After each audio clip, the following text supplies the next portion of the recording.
Na umjovo nami engikuhlanganisele wona mntaka babekhaya. Number 1, nciphisa abantu abangakusizi ngalutho empilweni. Number 2, ungabagcini abantu abangenayo i-plan ngempilo yakho. Yekela ukuncenga abantu abangenandaba nawe. Phuma kubantu abahlangana ngabantu abanakusasa labo bantu. Let me tell you something, ungazithola ususesixukwini ungaze ungene kanjani ngoba nje wena uhluleke ukukhetha isixuku ekumele uhambe naso. Uthini umprofeti namhlanje kuwena? Ngifuna ukuthi kuwena ungalinge ubeke impilo yakho kumuntu noma uncenge umuntu ngoba ufuna ukuthandeka kuye. Ungayenzi into ongayifuni ngoba ufuna ukujabulisa abathize ekubeni wena ukhala.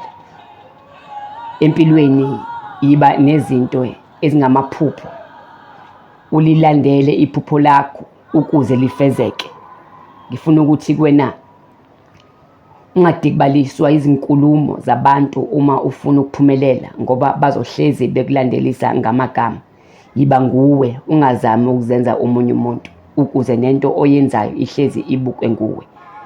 Nginamandla okwenza konke ngayo ngiqinisayo.